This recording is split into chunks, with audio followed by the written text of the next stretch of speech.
welcome to my channel. My name is Saskia and I create home and wardrobe styling videos. In today's video, I'm going to be sharing some tips on how to prevent impulse shopping. Now I know that this is kind of a tough topic to talk about simply because we even have to admit that we actually do it. I myself am guilty of this. I am not excluded from the bunch. I've had my fair share of impulse shopping, but it's super important that we get a hold of and break this bad habit in order for us to get a hold of our finances and control over our finances too. Don't get me wrong, I love shopping and I'm sure that you can relate, and shopping isn't actually bad, it's just a matter of how we go about doing it. So that's why I wanted to share some tips on how to prevent impulse shopping and incorporate more intentional shopping so that we can have longer lasting results. So the first tip is to clear out your wardrobe. Have you ever really noticed how frequently you buy things that you kind of already have? Especially if you live in a state or a country where you have all 4 seasons and they're constantly in rotation, you don't really remember what you have in your closet. So before you start shopping, clear out your closet and take inventory of what you have.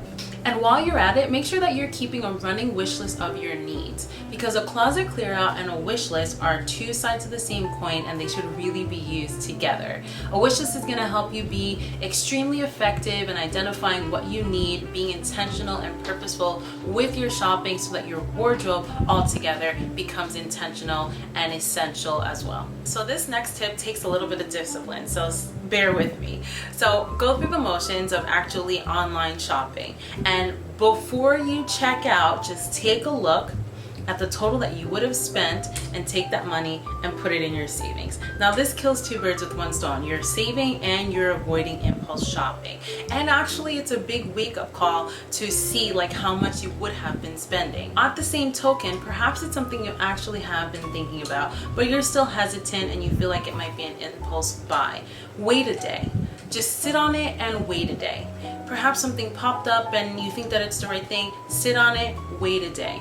And I think this is probably the one and only time that I'm going to encourage you to procrastinate in life, because procrastination is just not my MO. But in this case, it will help. 9 times out of 10, you'll realize that what you thought you needed, you didn't actually need. And then there you go, impulse shopping right out the door.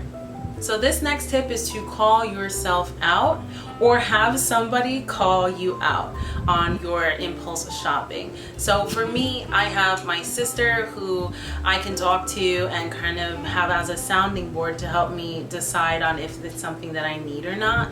And we just kind of go through a series of questions that I generally ask myself, but sometimes I really need to hear somebody else asking me these questions so that I can make a decision and decide yay or nay. Do you ever get buyer's remorse when you're done shopping?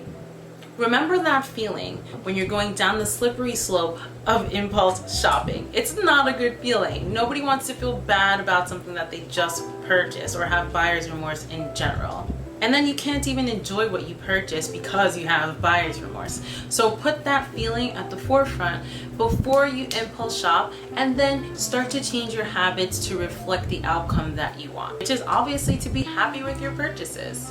Another thing you can do is create a financial vision board. So this vision board is specifically going to be tailored to what your financial goals are and help you visualize and put into perspective where you want your money to go. So is the vision to have a house? Do you want to start a family? Do you want a dog? Do you want to travel?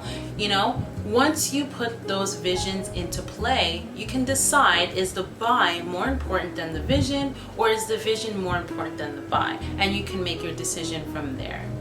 So you may think that this next tip is oxymoronic, but in reality, you really should not be shopping sales.